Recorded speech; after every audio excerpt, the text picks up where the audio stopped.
Elise de Clorence, after you were crowned queen, you were envious of your people's worth and ability, harboring evil intentions. You committed a monstrous crime. You have been sentenced to death by fire. Dr. Song Ji-hyun awakens from a nightmare where she was set ablaze. Only this nightmare was reality, a reality in a far distant past and a different life. She's on flight to Germany until turbulence hits, and the captain announces to everyone that the plane has taken damage and can no longer sustain flight. Everyone is in fear as they must descend for an emergency landing. The engine explodes and the people scream in panic as the plane descends. The screams intensify with people begging someone to help, but no one can come for them on this crashing plane. And all Dr. Song can think of is, am I gonna die here? This time, I wanted to be sure I lived a life with no regrets. No, more than anything, I plan to save so many more. Dr. Song was incredibly skilled, taking on surgeries and performing feats that others simply could not reach. Known by her peers as the kind-hearted surgeon queen, and also having doctors' handwriting so bad no one else could make it out. But her skill set should never be taken lightly, as she's always in the know about the latest medical technology and has never failed a single surgery. Even when getting introduced to newer, experienced doctors, they praise in awe at meeting the surgeon queen. She really enjoys sweets too, as she doesn't indulge in any vices like drinking or smoking. We only have one life, and this time, in this life, she wanted to live earnestly and face everything with sincerity. After dinner with her friends, Dr. Song was greeted by a young girl who was ecstatic to meet her. She thanked the doctor for saving her mother during a pancreatic surgery that everyone said was impossible to do. As the young girl began taking her leave, she mentioned her mother had told her and her father she loved them dearly, and the words love lit up Dr. Song's eyes in a sad way, because she's never said those words or had anyone say them to her. Because in her past life, the one she loved didn't love her back. Even worse, the man she loved announced in front of the people that as punishment for her crimes as Elise de Clorence, the evil empress of Britia, she was to receive death by burning. But now, leading her second life as Song Ji-hyun, this time things will be different. After dinner, she begins packing for her trip to Germany, and when she spots a book on medical terminology, she gets nostalgic, remembering the times she was bullied for being an orphan. She didn't get the chance to experience love by a parent in this life, but she wasn't going to let the loneliness get her down. She had brought misery to everyone in her first life, but to atone for all the sins she committed as Elise de Clorence, she became a doctor and saved as many lives as she could, and brought happiness to as many people as she could. She was proud of herself and happy for having chosen to live this way. But sometimes she wondered if her family was here, would they be happy to see her this way? Despite the wicked person she was, her family was always kind to her. Her father, her mother, and her two older brothers. She still missed them dearly, even in this new life.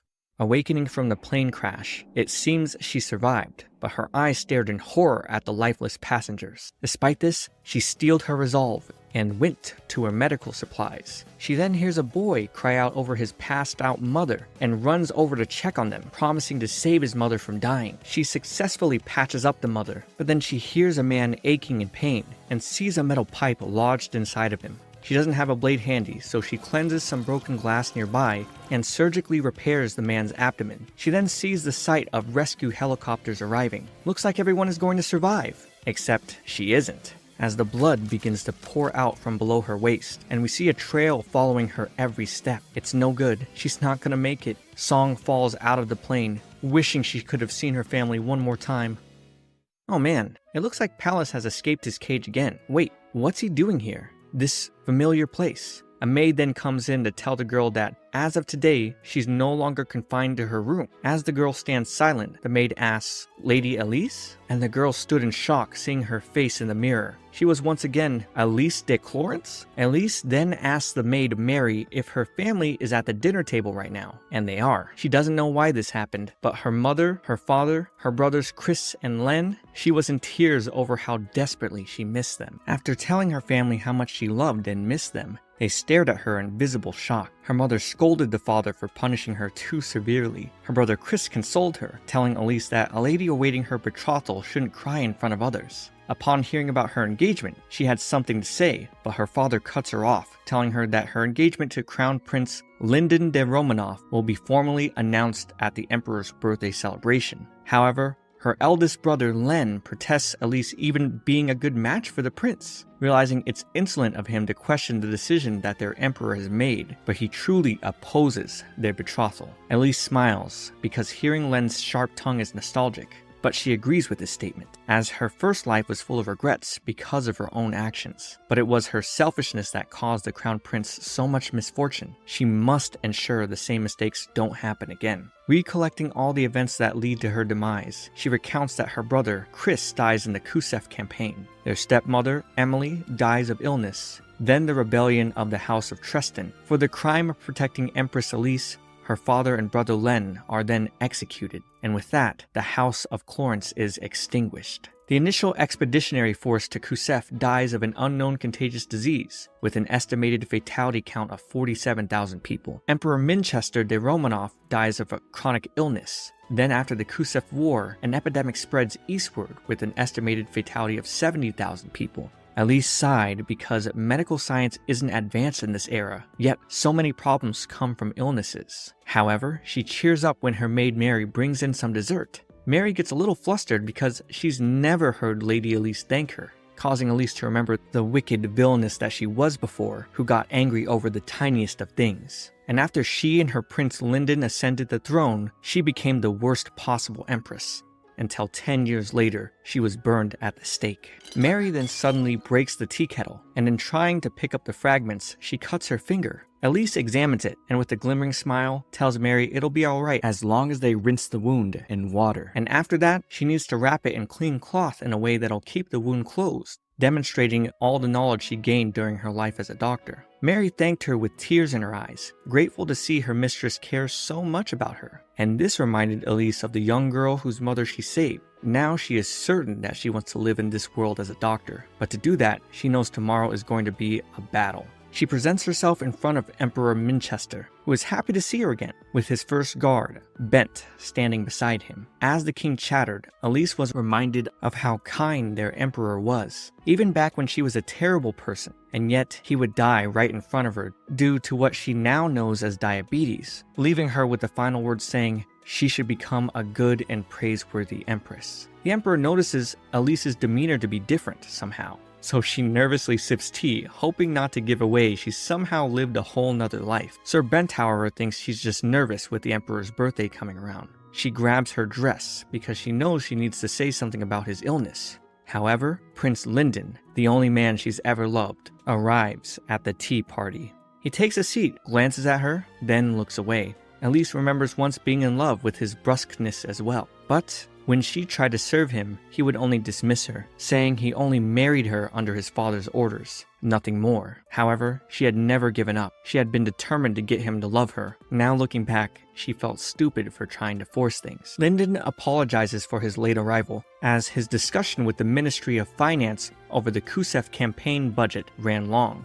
Elise expressed some concern about the expedition, so the king wanted to know her thoughts. From her past life, she knows the campaign will fail, a failure resulting in a war where her brother Chris loses his life. She wonders if she should tell them because she doesn't want to look suspicious. But with the idea of Chris dying again, shaking her to her core, she explains there is a worst case scenario where the kingdom of Moncel from the east will join in on the enemy's side. Elise breaks down a really long explanation about how their empire will get ambushed by some guerrilla warfare. And the king is shocked that not only does Elise understand battle tactics, but she's also got a firm grasp on the relations in other countries. He finds her counsel impressive, but feels exhausted, because lately he tires easily and feels ill. She learns that he's got all the symptoms. Tired even after long periods of sleep, feeling thirsty no matter how much he drinks. The urge to urinate often wakes him up. She's now certain the disease he died from was diabetes. The emperor questions how she knows so much about what ails him, and she answers that she once read it in a medical text, that these sickly conditions were caused by high concentration of sugar in the blood. The emperor takes her input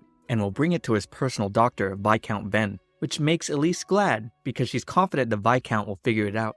So now that that issue has been solved, she now has to deal with Lyndon. She announces to everyone at the table she would like to annul her engagement to Prince Lyndon. Her father gets up, confused at what is happening, but the Emperor has him hold it, as he wants to know what has changed, since Elise was the one who wished more than anything to be engaged to his son. She then responds that being the crowned princess, she would become the first lady of the empire and an important ruler. She feels too inexperienced and unfit for the position. Elise then gets on her knees, begging for forgiveness for desiring more than she deserves, bowing, ready to accept any punishment they would deal her. But the king has her raise her head, and for her to tell him the real reason. So she answers that she wants to be a doctor, showing a determined look in her eyes. The king felt her desire, especially thinking when she demonstrated her knowledge of the medical text from earlier. So he decides to make a wager with her. If she passes the exams and becomes a doctor, proving her work as a doctor is more valuable than her existence as the empress, then she can choose whatever path she desires. But if she can't prove herself,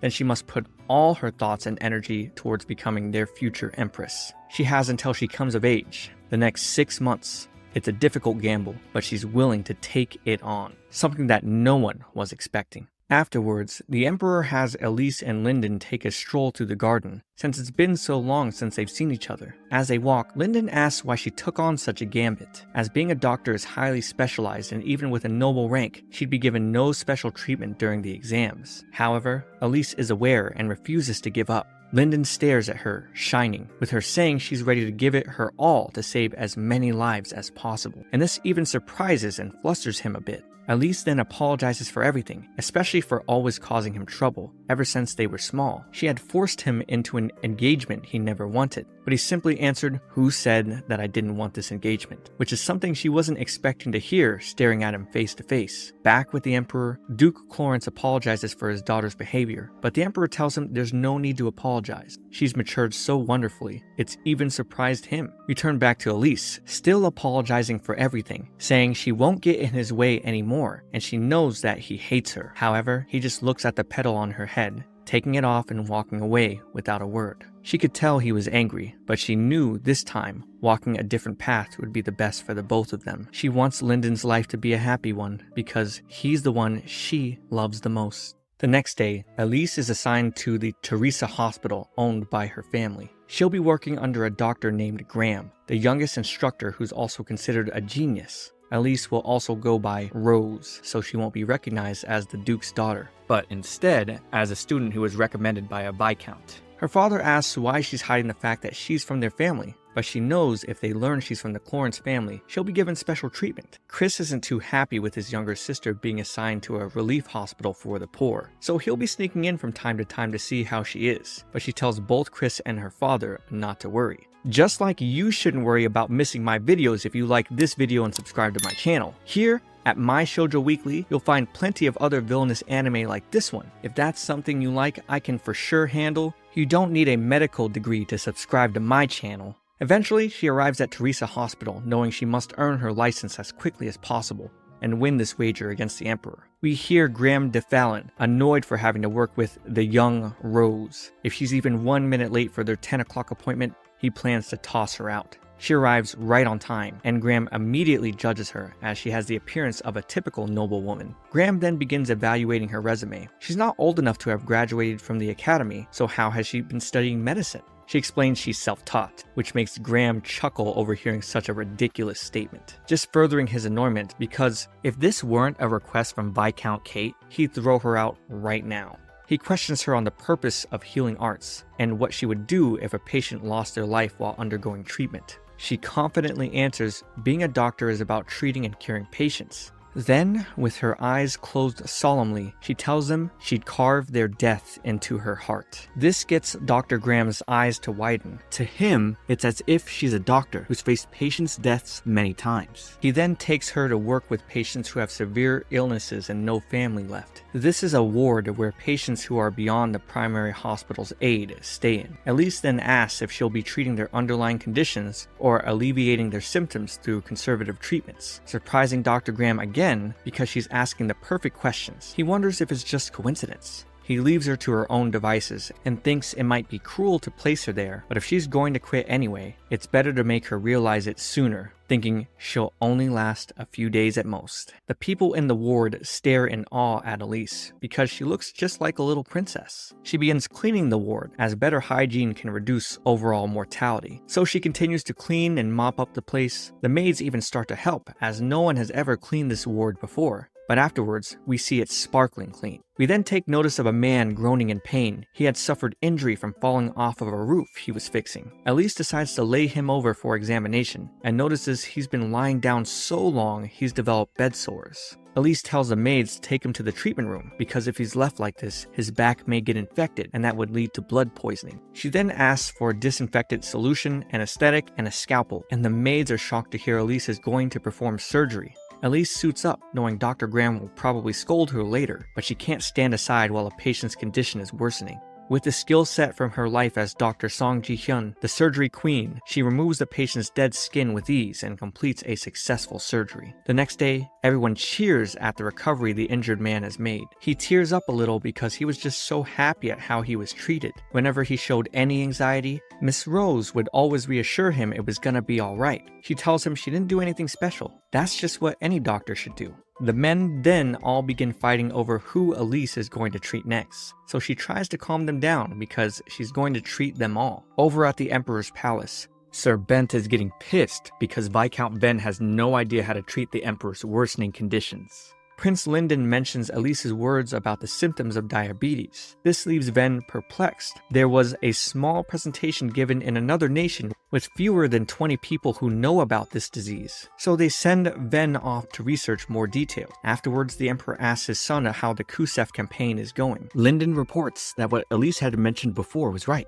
and that a third enemy nation, Moncel, seemed to be preparing for an ambush against them, which was verified by their intelligence bureau. The Emperor then sighs with relief, knowing Elise has saved their empire. The head doctor is pissed at Graham because he left Rose to independent study when she was referred by Viscount Kate. He then gets ordered to go watch after her and heads to the ward begrudgingly. However, he's surprised to find it sparkling, his mind blown, wondering if he came to the wrong room. He tries to wake Rose up, but the happy patients tell Graham not to because she's been working so hard she hasn't slept. Even the maids think of her as so admirable. She cleaned, she examined, and her treatments were to perfection. However, upon hearing the word treatment, Elise began to wake up to a pretty angry Dr. Graham, now knowing she was in for a scolding. Dr. Graham checked the first patient, surprised to find on his back the buildup of fluid and pus gone, with the opening of the wound completely clean. Elise reported the severe bed sores the patient had developed, and with the risk of infection, she excised the necrotic tissue. With complete skepticism, Graham asked which doctors helped her, but she confirms it was a solo job. This makes him laugh, causing her to sadden a little at his lack of belief. However, the patient confirms she did his operation on her own. So, Dr. Graham decides to test Rose. He asks the name of this patient's illness. She answers bacterial pneumonia, given the viscous phlegm and increasing inflammation that was found during the exam. And upon hearing her answer, he simply has her return to her ward. Graham sat at his desk, pondering everything. He deliberately had Rose examine patients with difficult cases, but somehow she answered correctly every time, like a veteran doctor. He kept wondering how this young girl who had never attended the academy came off as so experienced. Is she perhaps a genius? The patients she looked after were all abandoned by the hospital, but were now happy and getting healthier by the day. Graham had wondered if he had been in her place, would he have been able to do what she did? No. Is there any doctor in the world who could do what she did? He actually smiled, looking at the joy she brought. He then invites her to a little creek. He's ready to admit defeat.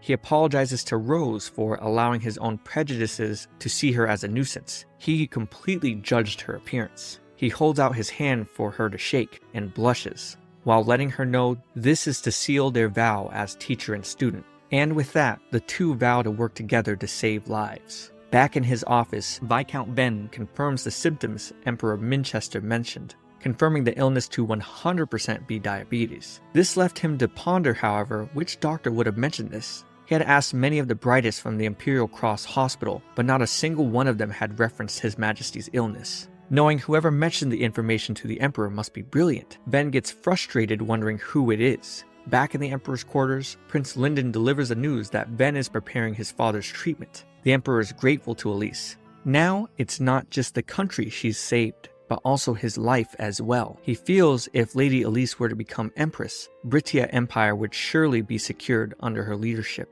But is conflicted, because if she has the talent for medicine, would it be better for her to be a doctor? Emperor Minchester then commands his son to go inspect the Pierre territory, where Teresa Hospital is. That way, he can ascertain how Elise is doing with his own eyes. Dr. Graham introduces Rose to his apprentice doctors. They're astonished to see such a young noblewoman here working at the hospital. With Graham having to go to a meeting, he leaves Hans in charge of showing her around. But Hans feels nervous about her, misjudging Rose as a girl who might faint at the sight of blood. Hans shows her around until a nurse comes to them, saying there's a patient in need. It's a man with chest pains who is having trouble breathing. Hans orders a nurse to bring an electric cardiac defibrillator and Dr. Graham. However, Elise knows this is the wrong call. There's no time to run tests on his heart. He'll die before Graham even arrives. Elise gloves up and gets a stethoscope. Examining the patient, she notices the sound of breathing on his left side growing weaker. His jugular vein was overly swollen with blood.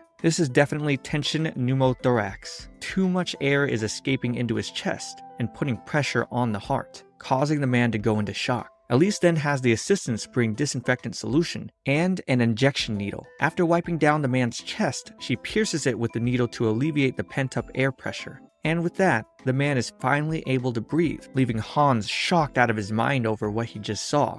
Graham makes it in to hear Elise's explanation. Air was escaping the patient's thoracic cavity, putting pressure on his lungs and heart, so she used the needle to release the trapped air. And with that, Graham understood exactly the treatment she was going for. He congratulated Rose, as tension pneumothorax could have led to death if it was not treated immediately. Hans was only surprised even more because he knew Dr. Graham was famous for never complimenting anyone. The rest of the doctors behind Graham were impressed as well, excited to pick Rose's brain, and this only confirmed to Graham that she is a true genius. Everyone in the hospital began speaking in hushed whispers about Rose, the young noblewoman who looks like she was raised in a beautiful, happy, sheltered life, but was somehow able to perform difficult procedures that saved the lives of others. But regardless, Elise couldn't ignore a patient right in front of her. Even Hans is boasting about it to his peers, blushing when his friend mentions he's smitten over Rose and her talents. He even suggests Hans ask her out to the festival. Hans agrees to the idea since, with the festival only happening once a year, it wouldn't seem weird for him to take her out. On second thought, he doesn't feel he's a good match for her sparkling aura at all. But who wouldn't fall for her after watching her skill and resolve? After hearing Rose's report on dealing with a patient who dislocated their arm, he thinks of her not only as a genius in medical arts, but someone who's mastered them.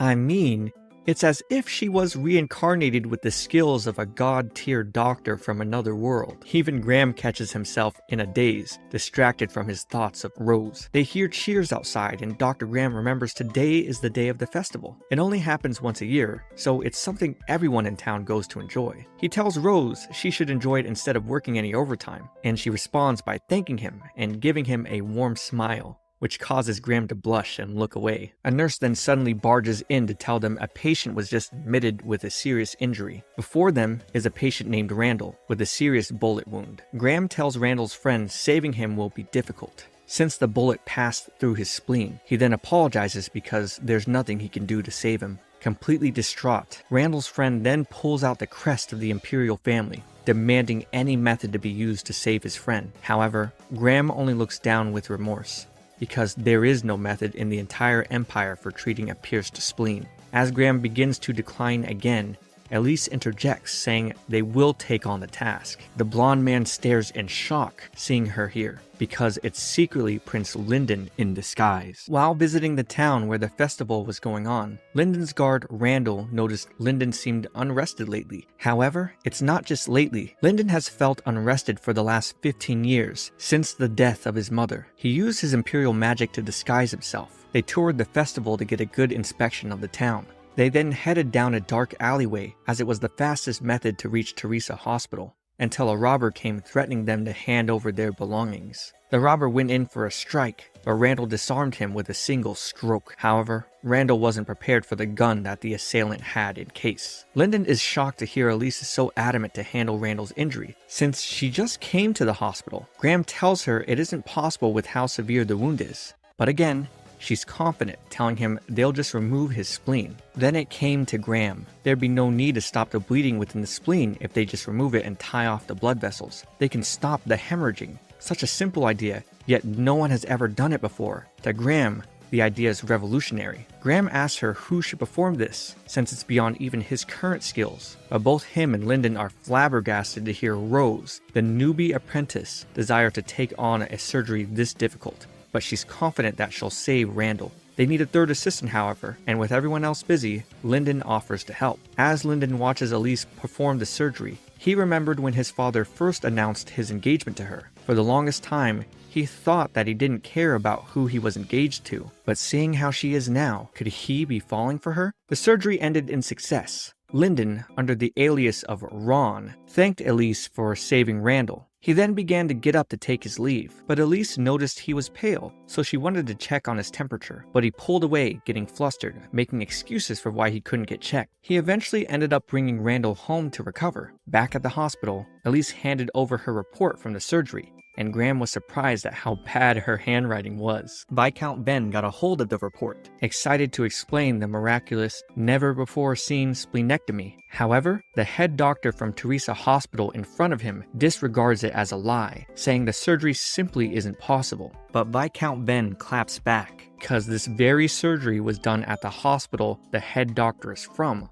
leaving him to believe it must have been Graham who performed it. One of the nurses comes in, as Graham has been called for by the director to explain Randall's surgery, so he takes Elise with him as they head to the director's office. While sifting through books, Lyndon falls and Len luckily is there to catch him. Len suggests that if the prince is unwell, he should go visit the hospital, but when the prince responds there's no need to because it's just mild dizziness, he remembers Elise saying it could be a symptom of something else. When Graham and Elise enter the director's office, she notices Viscount Ben. However, when the director dismisses her as a new assistant, Ben thinks nothing more than the girl looks familiar. Not good for Elise. Ben has been performing her medical exams since she was little, but he thinks it's not possible for the wicked villainess to ever become a doctor's apprentice, and just chalks up the resemblance to Elise as uncanny. Ben then asks Graham how he performed the surgery. However, he of course gives all the credit to Rose. The director grows tired of hearing such a fabricated story, since she's in this world completely new to medicine. But she confirms the claims, saying she's always wanted to become a doctor. She studied the basis of modern medicine in this era, and her excuse for how she knew the surgery would work was that she had always been searching for better treatment methods. But of course, she can't tell them she was a god-level doctor in a previous life. The director asks if she came up with the splenectomy procedure all on her own. She did,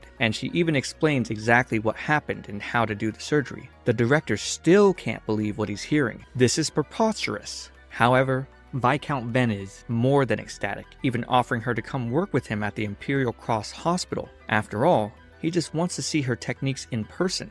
The Imperial Cross Hospital is the Empire's greatest medical institution. However, to work there, she'll need to pass a medical examination, which Emperor Minchester is having Ben bump up the difficulty this year. The director thinks there's no way she'd pass. However, Graham believes she will. He thinks of Rose as a true genius who possesses greater abilities than any doctor he's ever met. He's even willing to humble himself and say that she's better than him. So with that and Rose's confidence, she's able to get letters of recommendation from the three of them to take the medical exams. While divining the hospital, Elise thinks back to when her engagement was announced at the Emperor's birthday. Back then, this villainess believed a happy future awaited her, but the person she loved never loved her in return. She had never seen Lyndon smile once. But this time, her announcement won't happen since she's chosen a different path. Ron comes to visit, and the two lock eyes, staring silently for a bit. He at first says he didn't come for any reason and tries to walk off, but Elise stops him knowing he came back for the treatment she suggested. In her office, she asks probing questions to determine what ails him. He at first thinks he's wasting his time, since the doctor at the Imperial Cross couldn't even determine his ailment. She then suddenly grabs his hand to check his temperature, and that's certainly making his face red hot. She notices his hand is a little cold, so she decides to check his neck next, not making the situation of his heart any better. He wonders if she's like this with her other patients.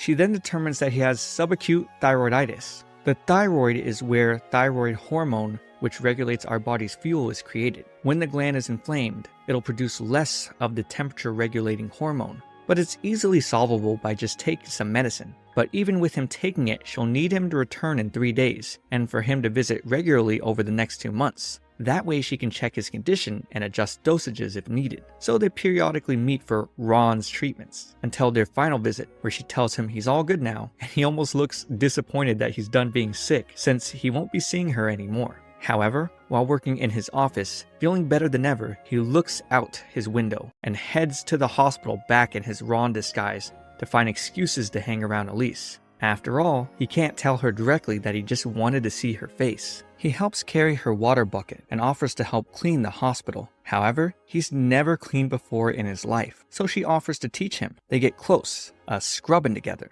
When they finish, Elise thanks him for all the help, and she catches his heart again. He's a little saddened to hear her call him Ron, but is now just discovering how beautiful her smile is. That night, back in Lyndon's office, Len asks where he's been going lately, leaving the mountain of accumulated work behind. But all Lyndon wants to know is what Elise likes, as he wants to show her his gratitude. So Len explains she likes strawberry cake, mango pudding, banana tarts, hates milk, but that's not what the prince was looking for at all. He wants to give her something worth gifting to a lady, but I thought treats were pretty good. Lyndon quickly figures out this conversation is going nowhere, since Len is someone who's always serious about working, until Lynn suggests jewels, as his sister has always liked dazzly, gaudy things.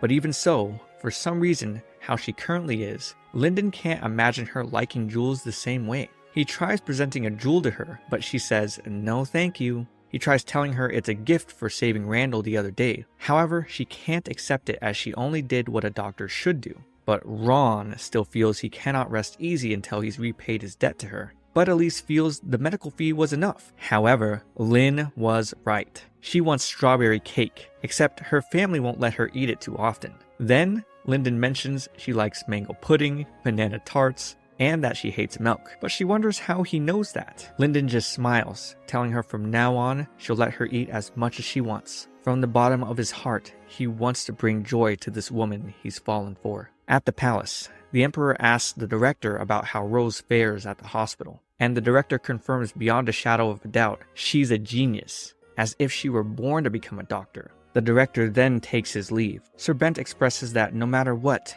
Elise must become the Empress and serve the Empire. He was the one who suggested the medical exam's difficulty be raised to make it hard for her to pass. He also suggests the Emperor announce Elise's engagement to Lyndon at his party, even though the Emperor had promised to wait for their wager to finish. But Bent has an important plan to enact, as we see Elise cheerfully working at the Teresa hospital. The day to celebrate Emperor Minchester's birthday has come, with the people cheering "Long live the Romanovs" and "Long live Britia." At the palace, Elise de Clarence arrives with her family to witness the huge gathering of those looking to honor the magnanimous emperor. As the Clarence family walks through, the people comment on Elise's beauty and splendor, except for one woman who isn't too happy. The festivities commence and Elise finds herself all alone amongst the crowd, even though the rest of her family seems to fit in just fine. But the only thing that's bothering her is that she wants to go home to study, with the physician's exam date approaching soon. Unfortunately for her though, attending the Emperor's birthday celebration is a duty for noble family members. She then becomes alerted that he might be here too, Mikhail. In her first life, he was her only friend. Even though her husband Lyndon would anger her with his lack of acknowledgement, Mikhail would always comfort her. Clashes with other countries aren't the only conflict in the Empire. There's the imperial family's faction, which is led by her father, Duke Clarence, and the opposing nobles faction, which supports the third prince, led by the House of Child. In a pretentious tone, we hear Julian the Child say, "It's been some time, hasn't it, Lady Clarence?" Elise remembers now that since their families are from opposing factions, the two had never gotten along, always having fought like cats and dogs. But the biggest reason they clashed being they both had passionate feelings for Crown Prince Lyndon. Thinking back on it though, there was really no good reason for the two of them to fight. Julian gets in Elise's face, asking why she's in a daze. So Elise makes an excuse that she was just remembering a few things from the past, because of course, she can't explains she was both reincarnated and isekai'd with all her memories from a previous timeline. Julian wonders if Elise was thinking about the time she had put a frog in her desk, or maybe at last year's feast, when Elise threw Julian's shoes into a pond, or maybe when Elise accidentally spilled tea all over Julian because she saw a bug. Wait, why did the Emperor and Bent choose her to be Empress again? Now remembering just how horrible she was to Julian, Elise apologized with a deep sense of remorse. But the sight of Elise bowing really threw Julian off, making her wonder where this was coming from or if it was some kind of prank. However, Elise, with her head lowered, tells Julian this is no prank. She's realized how bad her behavior has been. Julian breathes a sigh and tells Elise to raise her head, even giving somewhat of an endearing look. She mentions Elise seems different somehow. They then hear one of the knights announce the arrival of Crown Prince Lyndon, and the people are surprised he's here on time since the prince isn't fond of celebrations. Lyndon looks amongst the crowd until he spots Elise, and she wonders if he's looking at her. No. In her mind, there's no way he could ever be looking in her direction. However, Julian, with hands on her heart and a face flushed, believes the prince to be staring at her. She then starts to fall over, as if just being overdramatic. But Elise checks her head and can tell she actually has a terrible fever. Elise asks Julian to lie down. However, Julian reminds her that it's a noble's duty to attend the Emperor's birthday celebration, but also she wouldn't trade her time near the prince for anything in the world.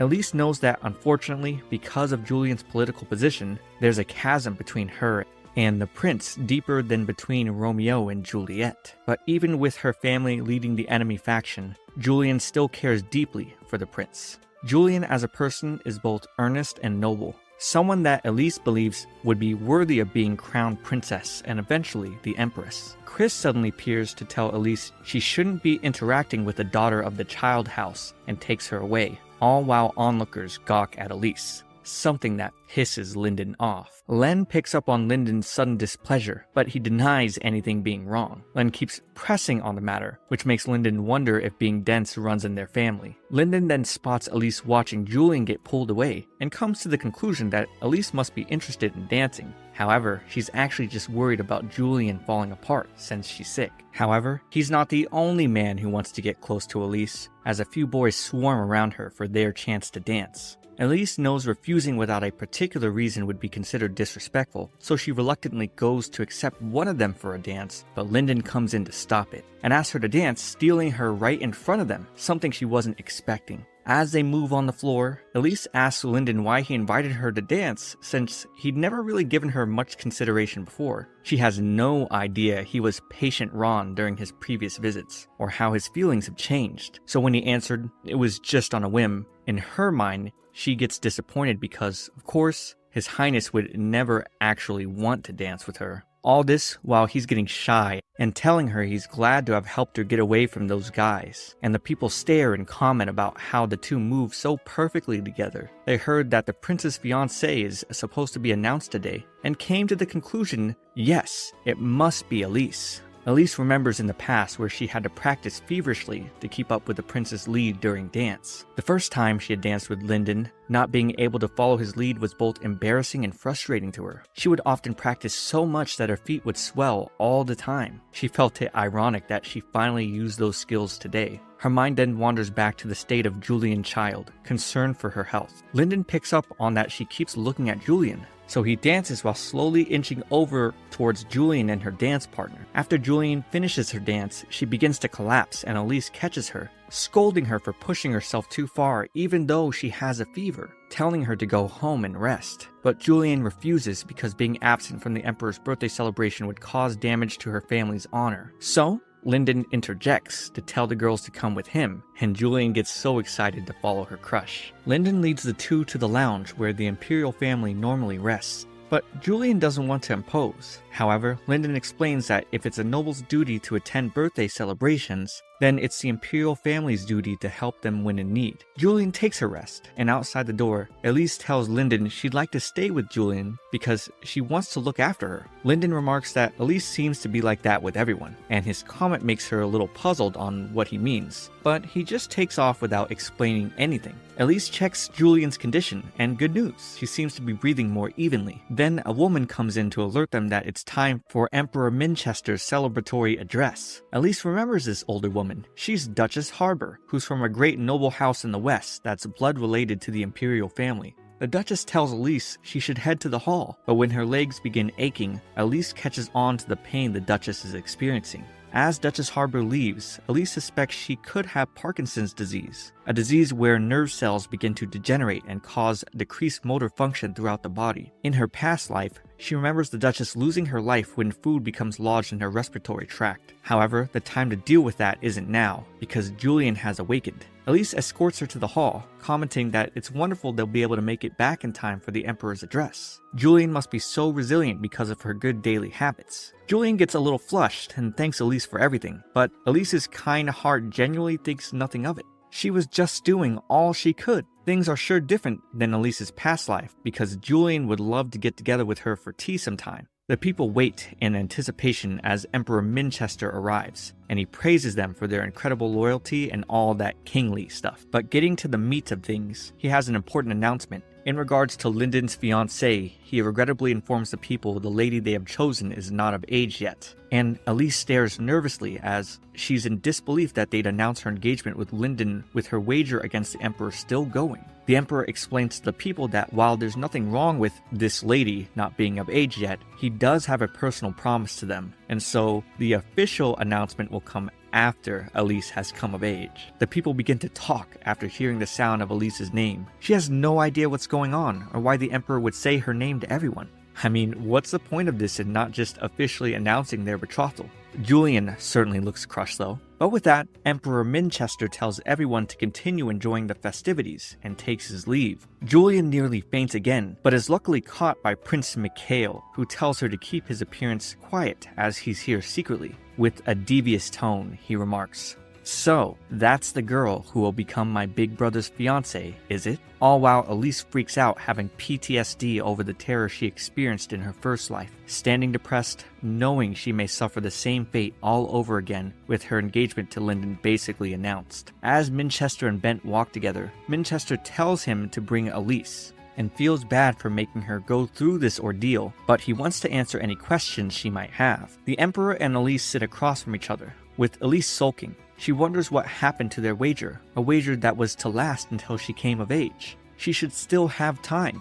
Minchester confirms the wager is definitely still on, which gets her staring in surprise. But the kind Emperor wouldn't break any promises. That's why there's no formal announcement, so if Elise wins, he can still withdraw what he said. Elise is concerned for the Emperor's reputation. However, Bent assures her there's nothing to worry about. However, he doubts she'll be able to achieve proving her value as a doctor will ever exceed her value as an empress. Minchester thinks of Elise as if she's his own daughter. He respects her determination, but in truth, he wants her to marry and support Lyndon, which is part of the reason why he announced things this way. She wonders why the Emperor cares for her so dearly. Is it because her father is an important friend to him, or because of how she acted the other day? However, she can only stare in shock. Emperor Minchester remarks, "This country has many outstanding doctors, doesn't it? But you are the only one who can become its empress." Elise looks saddened as the Emperor has her weigh the importance of becoming empress more than becoming a doctor. He reminds her she can be with his son like she always wanted, and they can dance all they want as gracefully as they did earlier. He pleads her to reconsider. She knows the gravity of what the king is saying,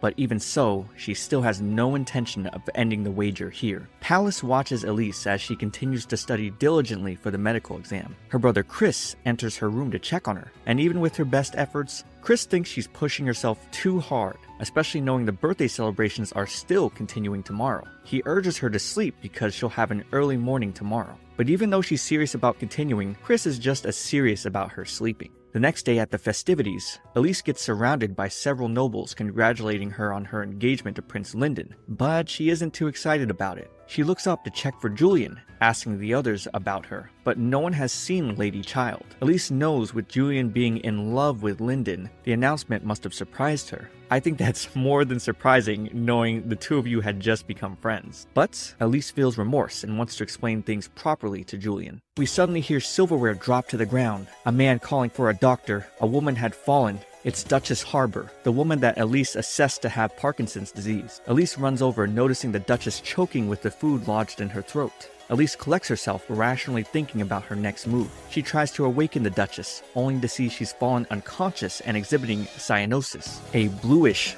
discoloration of the skin resulting from the inadequate oxygenation of her blood. Elise starts to perform the Heimlich maneuver, but it just isn't working, so there's only one method for her to use. Luckily, Elise always carries alcohol-based antiseptic with her at all times, usually to prevent infections. She takes a dining knife and pours the antiseptic over it. Someone shouts at Elise, asking what she's doing, but she beckons no one to interfere, so that the Duchess has a chance to survive. She points the blade, promising everyone she can save the Duchess. She plans to make an incision on the neck to secure an airway, a task that must be done within 30 seconds. She locks in and cuts. Good.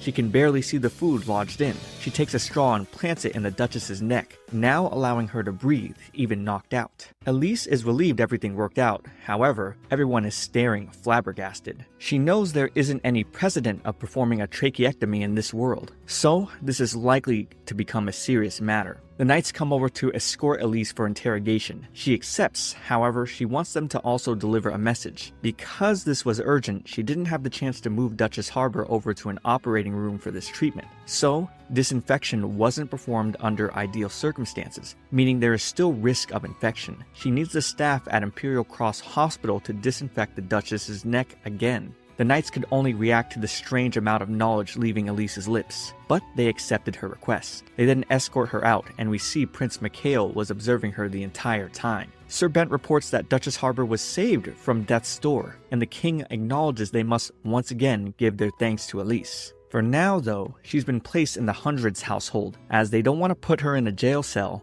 but she needs to be placed somewhere. Bent is concerned about the outcome of this, because Elise's reputation as a doctor will certainly increase. Well, of course it would. She saved someone who is part of the imperial family, which would, unfortunately for them, support public opinion for her to become a doctor. Sir Bent suggests they counter this by having someone find flaw in the way Elise performed the procedure, especially using an eating utensil to cut. That way, they can confine Elise to the Hundreds house, making her unable to take the medical exams. The Emperor condones this plan and offers Bent to summon their nation's finest doctors in hopes of finding this flaw. In the Hundreds house, Chris shouts at Elise, scolding her for the brash actions she took. And even though she apologizes, Chris doesn't believe her because she cut the Duchess's neck, something that would have normally put her in prison. Chris asks her if something like this would happen again, what would she do? Well, as our Dr. Villainess, if there's a patient in front of her, she will save them. Chris is ready to scold her further, making Elise a little scared. However, Len approaches more tactfully, saying he and Chris understand she acted in a way to save the Duchess, and that anyone would praise her for giving medical treatment as an act of bravery.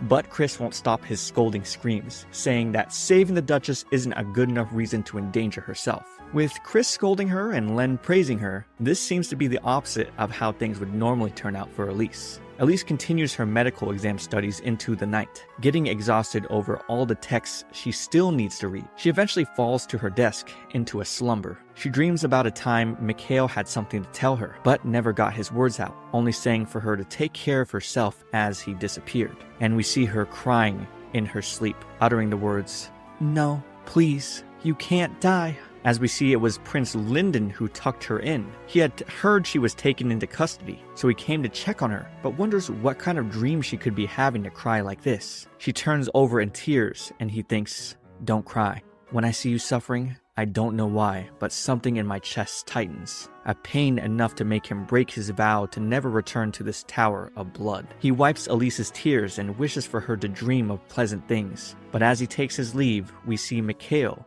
deviously saying he's never seen his older brother like this. Mikhail watches her from afar, noting the interest his brother has taken in her, thinking it's time for him to go tease her a little. With Elise lost in thought, Mikhail suddenly appears to ask what she's reading. She jolts in surprise, and Prince Mikhail apologizes, especially since this is the first time they've spoken. He introduces himself as the third prince, Mikhail de Romanov, but wonders if he should have shown himself, since he's Lyndon's political rival. He wonders what she'll do, if she's dumbfounded in shock. However, he's in more shock to see Elise crying, saying, "Mill, is that really you?" He wonders how she could know his nickname. She apologizes, saying not to mind her, and formally introduces herself. Mikhail doesn't understand, but when seeing Elise, he senses a sorrow within her eyes. He takes his leave, but he'll see her around, since he's also locked in here for stealing some of his father's drinks during the birthday celebration. So he's being confined to reflect on his actions. But Elise doesn't buy that he feels sorry at all.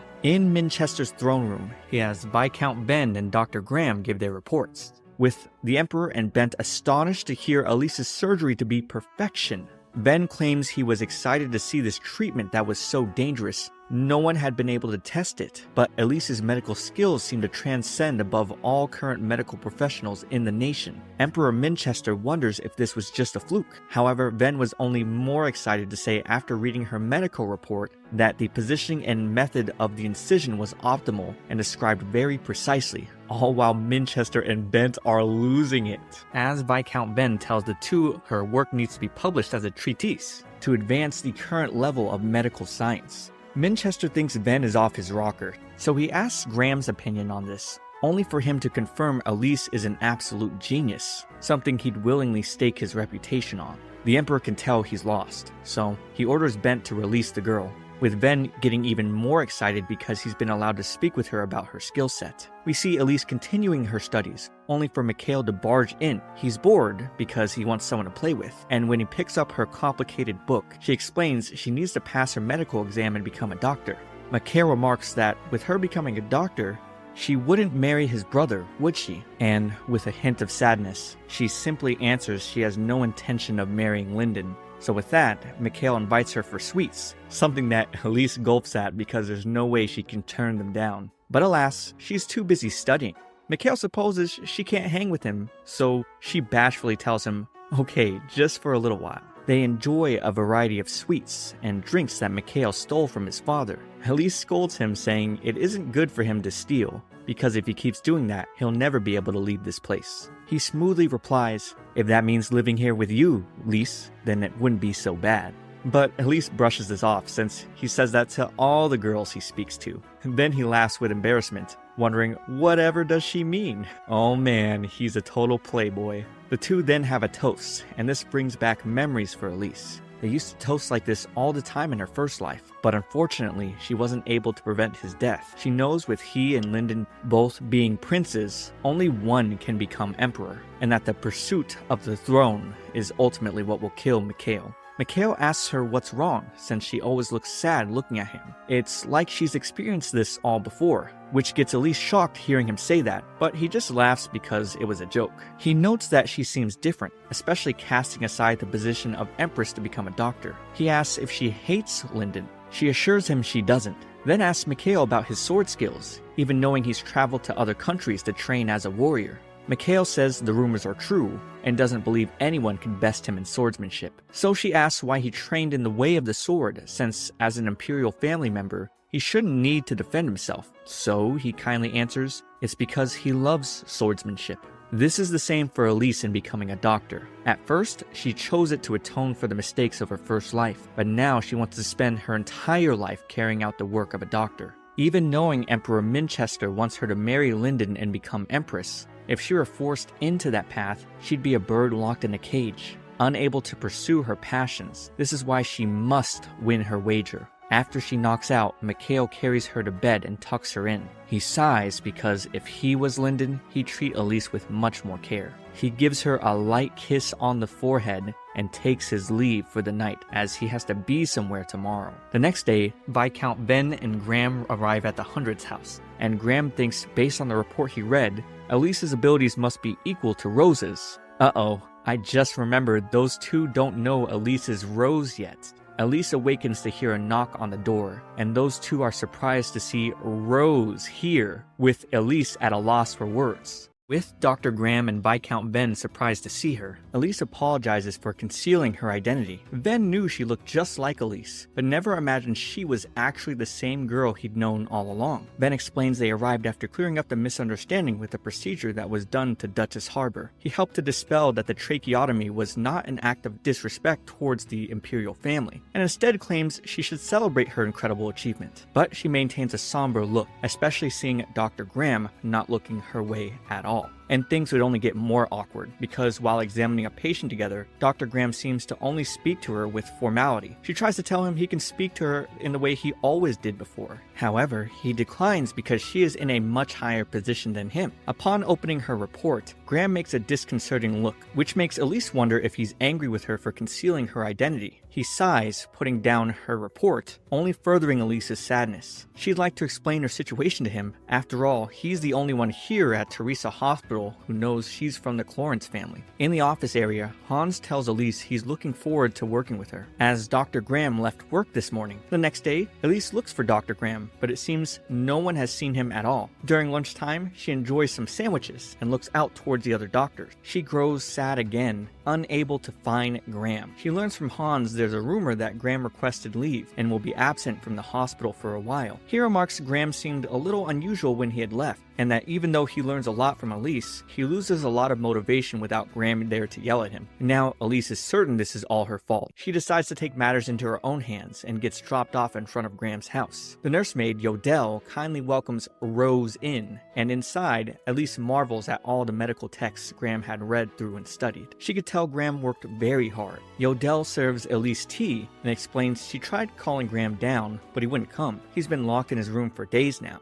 Elise assures her that Graham applied for leave appropriately, so things are still fine at the hospital without him for now. This makes Yodel feel better that he's not causing trouble, but also she's excited to hear from an outsider what Graham is like at the hospital. Elise explains that everyone adores Graham. His directions are always exact, making all the apprentice doctors go to him for help first. Yodel was relieved to hear that, because growing up, Graham cried many nights, so much it was difficult to help him fall asleep, but given the way he is now, Elise really can't imagine that at all. Yodel gets up because she forgot to bring out snacks. She stumbles a bit, and even with Elise's concern, Yodel says she's fine, it's just that she's getting old. But it wasn't fine, as we hear the serving tray drop on the floor. Elise catches the woman, and when Yodel passes out, Elise calls out for Graham, who leaves his study to see his beloved maid passed out. With the carriage on the way to the hospital, Graham tries to figure out what happened to her. He asked his maid where she was hurting, and Elise picked up that she showed signs of pain in her abdomen. Elise then began to examine and notice swelling in her groin area. It's hard and won't push backwards. It's an incarcerated inguinal hernia.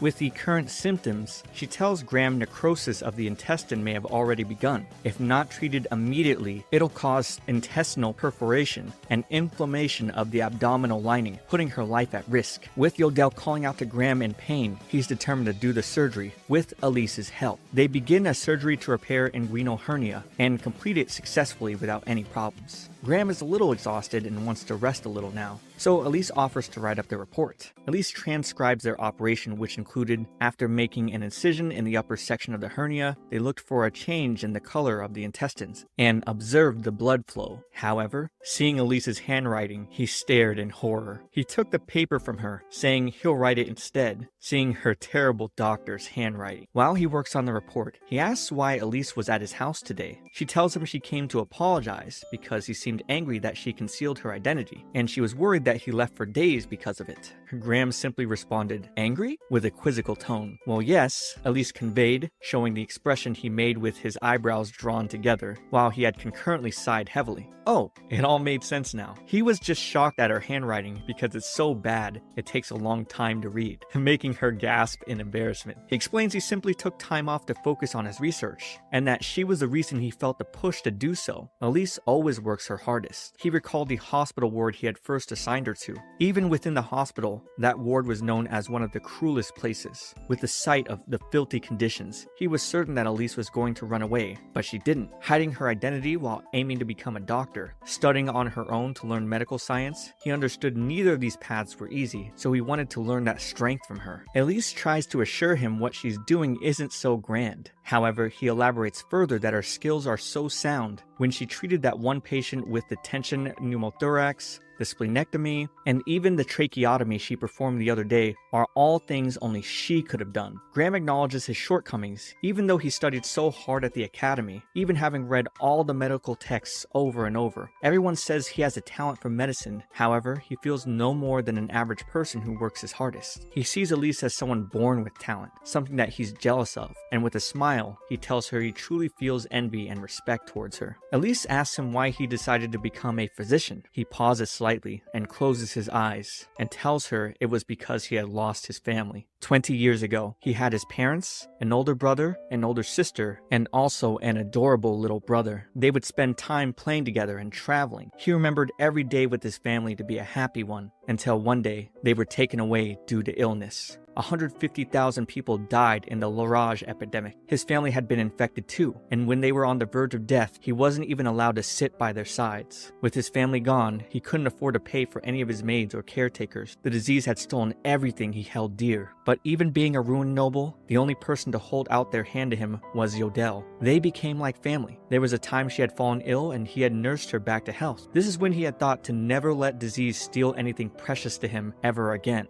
His losses and his precious remaining family gave him determination to become a doctor. After hearing his story, Elise found herself with a deep newfound respect for Graham and his moral compass. The two walked outside to the sight of the beautiful stars. However, he couldn't take his sight off the glimmering Elise. But when she noticed, he turned away. And walking in the halls on a different day, his thoughts of Elise actually made him blush, making him wonder why he feels so embarrassed. Back at the Clarence Manor, Elise sneaks her way upstairs, only to be joyously greeted by her brother Chris, who tells her she's going to be awarded the Order of the Imperial Rose due to her tracheotomy operation on Duchess Harbor. Later, Yodel wakes up to Graham sitting beside her. He blames himself for not noticing her condition sooner, but asks her to tell him whenever she's not feeling well. Hans peeks in, making Graham ask what he's standing around for. So Hans replies he's happy to be on regular routine, as he hasn't been scolded by Graham for a few days now, which had made him feel a little empty. But Graham doesn't really get what he means by that. The doctors pile in to get Graham's consultation on other matters, and when Graham takes his leave, Yodel smiles, remembering a young Graham crying over his losses, and mourning his family, when he had nursed her when she was bedridden, bringing her a 4-leaf clover for good luck, when he began studying medicine, and the late nights she would put a blanket on him to keep him warm, and when she stood beside him at his graduation, proud of the man he's become.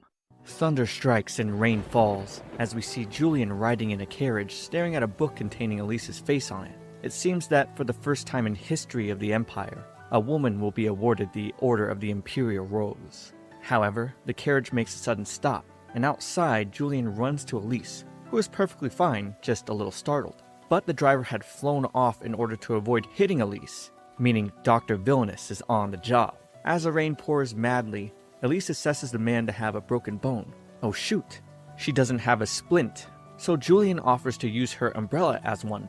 Elise is at first concerned for Julian because she'd be getting wet now, but Julian thinks nothing of it, with Elise willing to get muddy in the rain. After bringing the carriage driver Daniel back to the child house to recover, Julian says she'll make arrangements for him to visit the doctor tomorrow. Elise then sneezes, making Julian concerned for Elise's well-being. Elise tries to leave because she doesn't want to impose, but with the thunder raining heavily, Julian tells her to stay over for the night. And now after bathing, Elise never imagined staying over at the child estate, since their houses don't really get along. Julian brings over some ginger tea, which she had started drinking since that time she was sick at the Emperor's birthday celebration. The warmth and improved blood flow generally increases the body's immunity. Hearing that from Julian made Elise excited. Could it be that Julian had been studying medicine recently? Julian confirms she had been studying because she was a little jealous of Elise. It seems everyone is watching Elise, so her every move is being reported on. There are even magazines with special collections of her on them. She then congratulates Elise on receiving the Order of the Imperial Rose, and also being awarded an honorary knighthood. Right now, Elise is walking a precipitous path that no one else has managed. Where Elise walks, so many new hopes will spring amongst her footsteps. This all made Julian so jealous. She tried to copy Elise in the hopes of becoming somewhat like her. Elise knew it. Julian's heart was broken by her engagement announcement. Because the child family is a part of the nobles faction, her family and the Crown Prince are enemies. There would never be a chance for Julian and the Crown Prince to be together. Elise touches Julian's hand in order to console her. This reminds Julian that Elise has so many wonderful qualities, while she herself felt inadequate. But she stops herself to tell Elise she has a bedroom readied, and they can now both rest for the evening.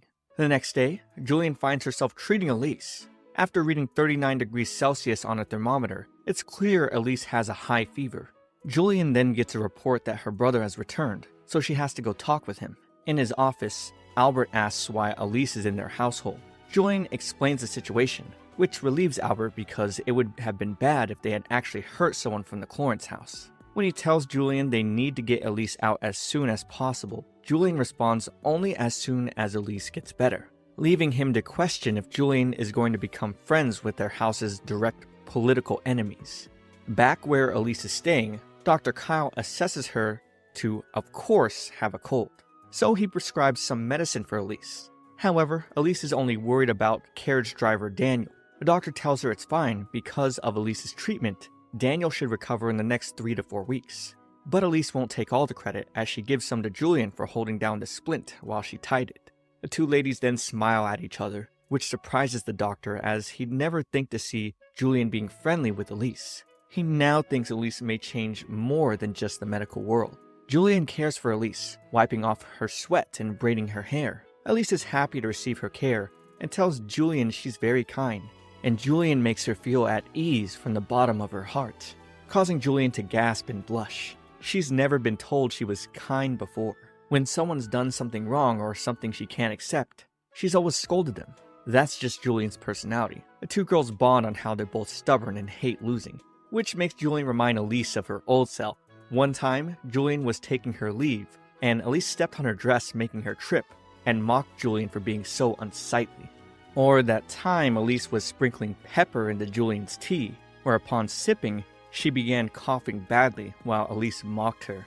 Julian had received so much childish harassment, she really hated Elise from the bottom of her heart, making Elise saddened with a remorseful look. But Julian says it's different now, and she really respects Elise. Elsewhere, the nobles faction meets to discuss Elise de Clorence, the woman who's garnered tremendous support from the people. With her current feats, the entire empire is watching, especially after her being announced as the unofficial crown princess. As a consequence, this has made Prince Lyndon's approval ratings much higher, where previously the people preferred Prince Mikhail much more. And to them, if Lyndon ascends the throne, they know Lyndon will remove them. He'd never forgive them for what happened to his mother that rainy day.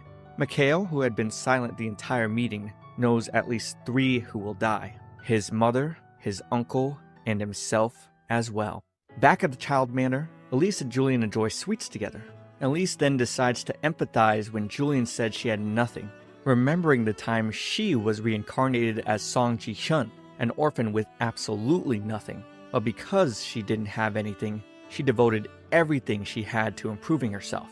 Elise then tells her it's the people with nothing who can become the strongest. Julian warmly smiles, but pouts knowing Elise is trying to comfort her, and now she's confirming Julian has nothing.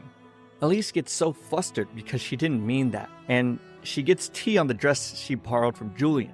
She promises to clean it and give it back, making Julian tease her for having to fulfill a second promise. The two laugh, and to end their time, Julian promises to do Elise's hair on the day she received the Order of the Imperial Rose. Back at Elise's home, her father shows concern after hearing she spent the night at the child house, but was surprised to hear she was treated very well. Chris loses it after hearing Julian the child had been taking care of her, and the brother and father only grow further in disbelief upon hearing Elise is actually friends with Julian now, all while Elise snacks on the sweets Julian gave to her. Wow, what a sweet ending to this episode. It's another day, and Randall has returned to serve Lyndon, having fully recovered from being shot a few episodes back, all thanks to Lady Elise. He can't return to being Lyndon's guard, but he's more than able to work within the castle with no problem. However, Randall has been noticing Lyndon has been going into town doing inspections more frequently lately, making Lyndon look away, slightly embarrassed at what he might be doing. Randall tells him it isn't good for him to go into disguise so often, as it could strain both Lyndon's body and the artifact he possesses. Staring at the sacred treasure, Lyndon knows if he continues to use it, one day he'll lose the ability to transform. Len enters, congratulating Randall on his recovery, and upon hearing Randall saying he was able to heal all thanks to Elise, Len remarks that she's always been self-centered. Thankfully, by helping others, she's finally reached an average level of humanity. Randall and Lyndon ask if Elise has been well, but when learning she's been sick, Lyndon shouts, asking for more details. Something unusual for their crown prince. We turn to the Clorence estate. and with Palace nodding off as Elise studies, Chris barging in suddenly surprises her. With a nervous look on her face, Chris takes her writing quill, scolding her for studying too much. He basically tells her in order to work hard efficiently, she has to play hard too. So she heads out to town to get some sunlight, even though she just wants to study, knowing if she fails the physician's exam, she won't get a chance to take it again, but is determined not to give up on her desires, as she's decided to live her life as a doctor. I guess her desires are real, because even on her day off, she accidentally wanders to Teresa Hospital, where even Hans is questioning what she's doing here. After waving her goodbyes, she sighs, now determined to give herself a proper change of pace today. She's gonna go get some sweets, only to suddenly stumble upon Ron, aka Lyndon in disguise. He's come because he heard she got sick, and wants to know if she's better now. But, she'd ask like any normal person, how does he know that? He just plainly responds, I heard it from someone. And she believes it without a second thought. After learning Elise has the day off, Ron tells her he came to see her. This surprises Elise, but Ron tells her he hoped to repay his debt for helping him today. Strawberry cake, mango pudding, banana tart, he'll buy anything she likes.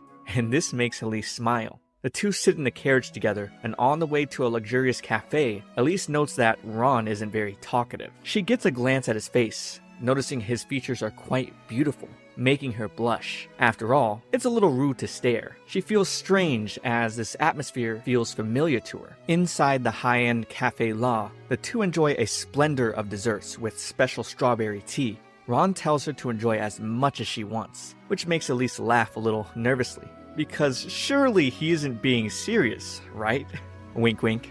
On Elise's first bite of the treats, she's completely elated. However, Lyndon gets a serious look on his face, thinking he needs to give her more. He must find out what else she likes. Who else can he ask? Len is useless. Oh, maybe Chris. Lyndon heard Chris is an official in the administrative bureau. This makes Lyndon ponder what excuse he can use to get to talk to him. The two don't normally interact. Maybe he and Chris can discuss national administration together. With all these puzzling thoughts flooding Lyndon's mind on how to find out what Elise likes, she stares at him, noticing he seems deep in thought. Afterwards, the two walk to town, with Elise exclaiming Café La's strawberry tart to be the most delicious tart she's ever eaten. She tells Ron that if he ate one, she'd be certain it'd satisfy his taste. So he smoothly replies, being able to see that face of yours satisfies me well enough. Ooh. She stops suddenly, and when he asks what's wrong, she tells him it's nothing, all while repeating to herself over and over, it's gratitude. He treated me out of gratitude. There's no deeper meaning. She then spots a poster for a play, a very popular one, the talk of the town.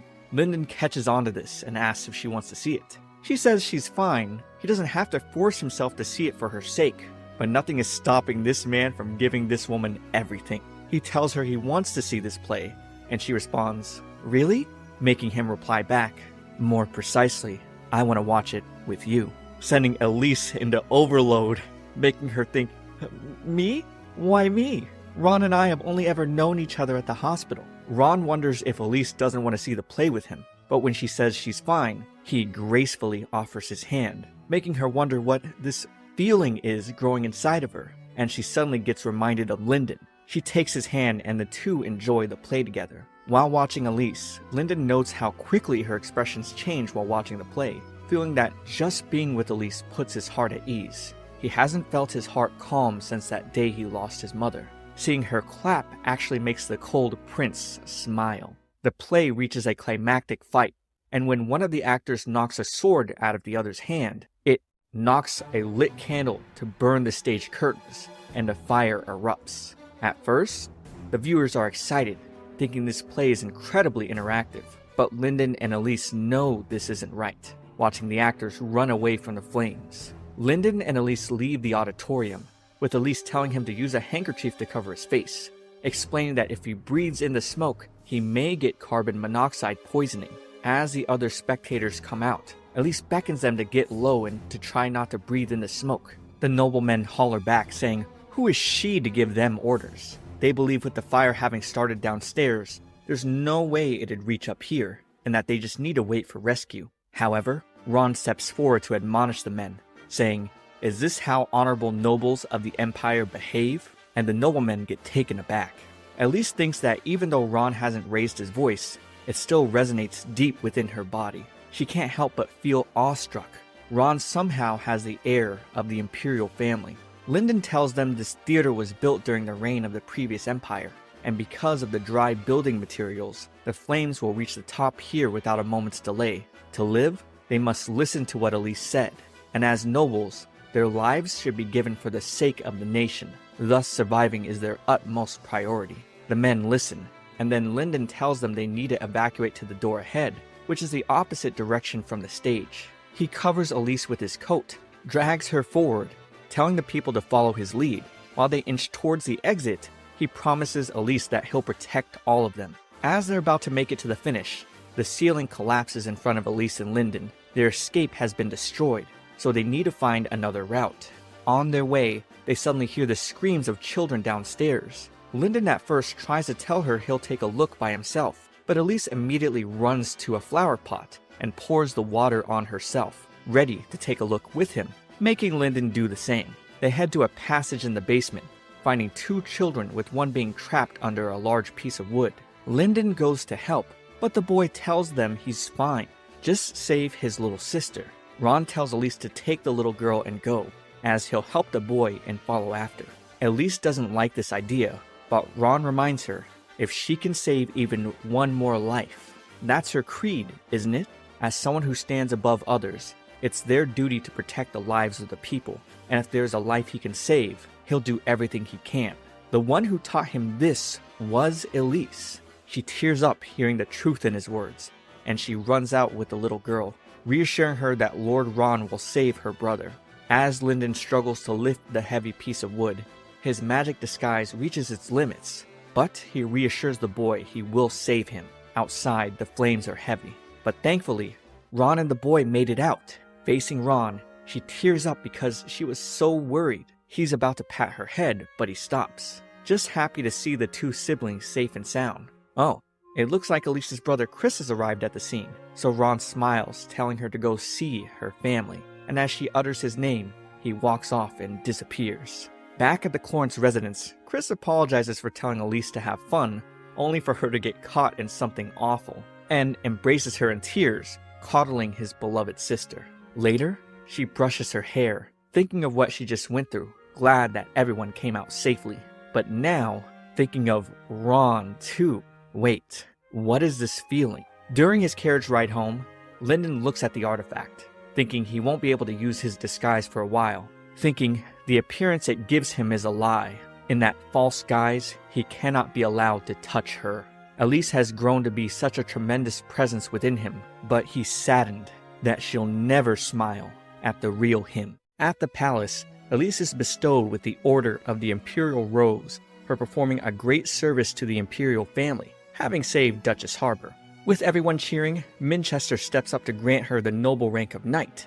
This is the first time in their history a woman has been awarded, and by the same lady chosen by Prince Lyndon, no less. The people crowd around Elise, hoping to chat and gain her favor. Having heard she also used to do volunteer work at a hospital, people are truly banking that she'll be a wise crown princess. But she sighs, having to deal with all these formalities. She spots the Emperor and remembers when he asked her to put an end to their wager. She knows if things keep going as is, she really will lose.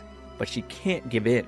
The physician's exam is in 2 days, so she's determined to become a doctor no matter what it takes. She has a toast with the Emperor, who congratulates her once again. He thinks of it to be a great day, with the sky blue and the music pleasant, and the people's faces filled with smiles. He'd love a day like this to continue forever. Elise gives a gentle smile, acknowledging him, thinking it's a lovely wish. Then Julian wants to chat with her, so she heads over. Lyndon then brings the Emperor a drink, and after this next glass, his chest starts throbbing and he coughs up blood.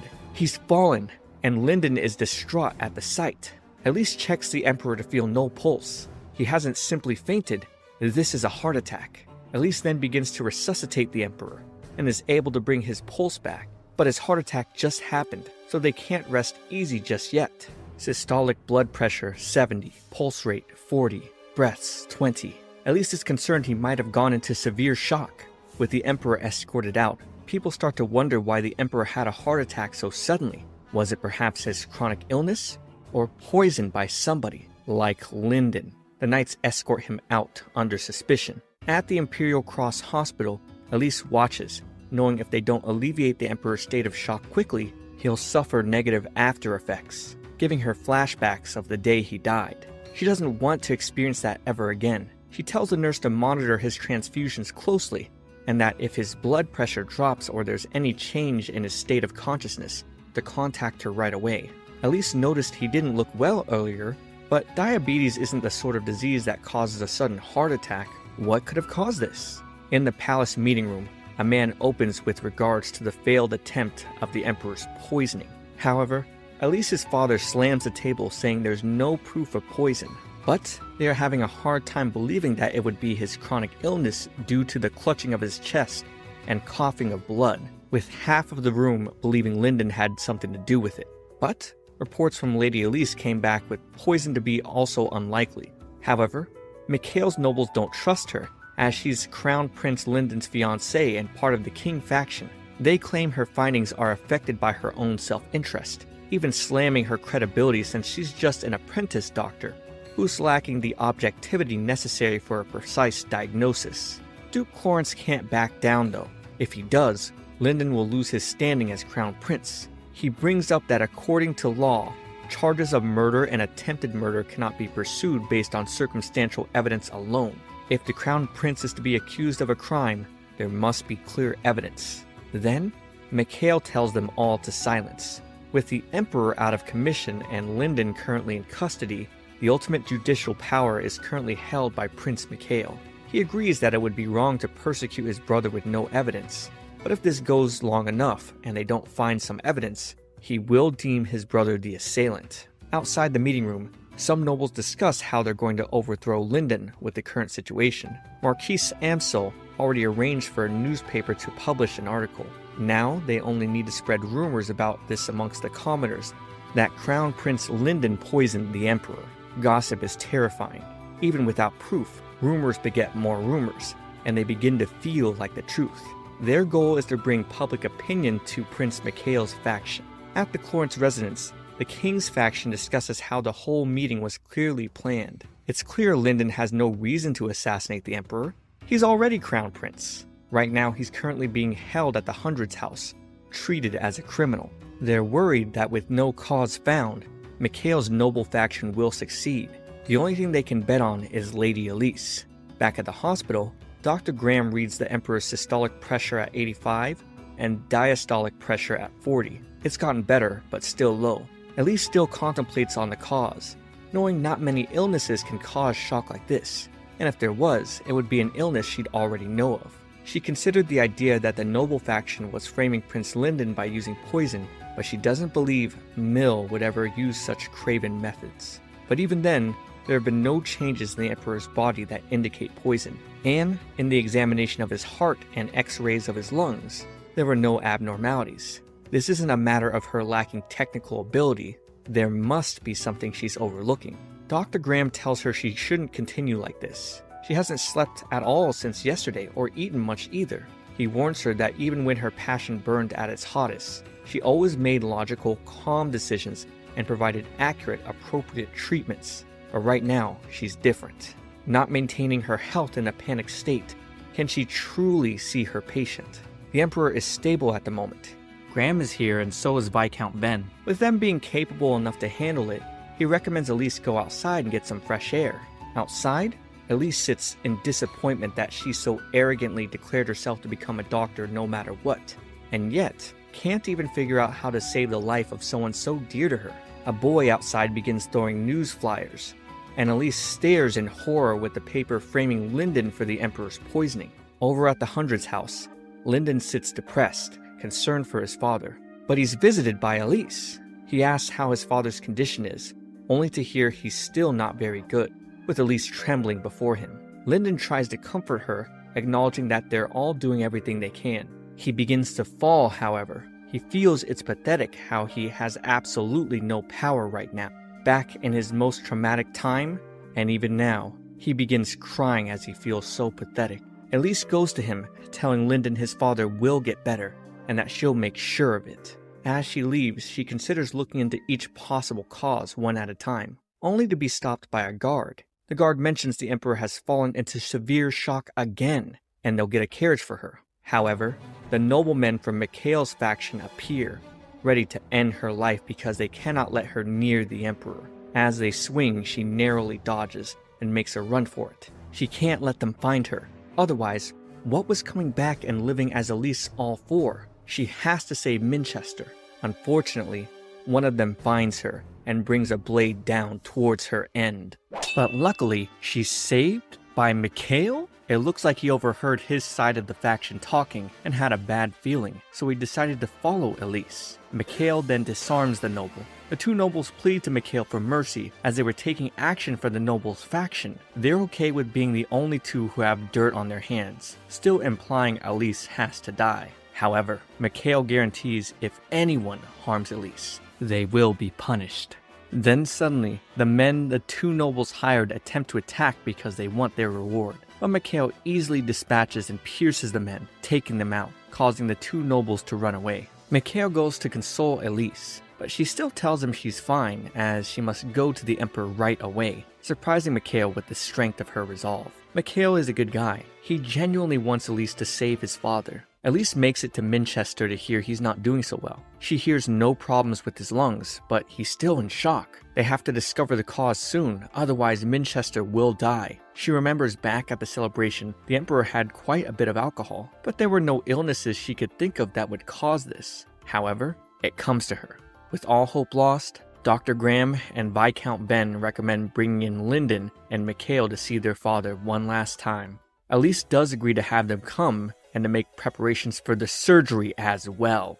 Linden learns his father is in critical condition. However, Elise determines a method for saving his life. The Emperor was sitting for the whole 4 hours of the awards ceremony. That's in spite of the chronic illness he suffers from. Afterwards, he coughed up blood, had chest pains, fell into shock, and developed labored breathing. So what if a blood clot has formed in the artery of his lungs? There's a chance this is a pulmonary embolism.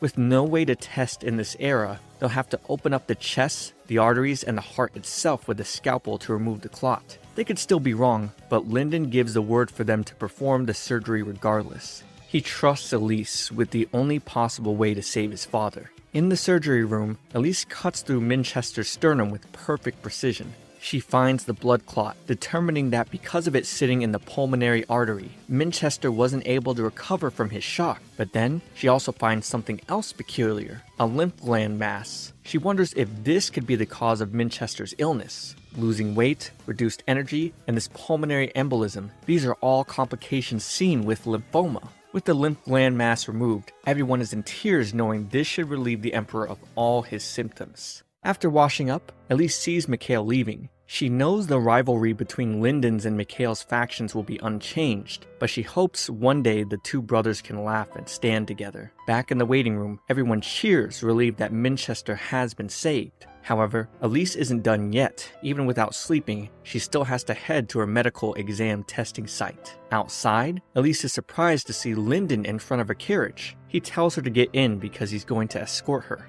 As they ride, Elise sits blushing across from him, but knowing she just saved his father, Linden thanks her from the bottom of his heart. With Elise heading off to her exam, Linden remembers her telling him she'll become a doctor no matter what it takes, because she wants to save as many lives as possible. Before she leaves, Linden stops her to say, "Back then, I thought our paths ran counter to each other, but even if we walk different paths, I hope that one day they will cross again." She blushes, asking what he means. So he replies that after finishing her test, they should go to Cafe La and have a strawberry tart. Thinking of Lord Ron, it comes to her. She heard that the royal family has a tool that allows them to change their appearance. She wonders if Linden is Ron, but with the bell for the exam tolling, she has no time. Elise kinda stands out in this exam room. In the meeting room for medical exam grading, all the doctors marvel over one student who scored a 98%. This particular student missed 2 points on treating pneumonia and a cold, which should have been the easiest. However, their handwriting was so illegible they had to dock points. Viscount Ven is excited though, knowing this doctor will go down in history, changing the status quo of their empire's medical world.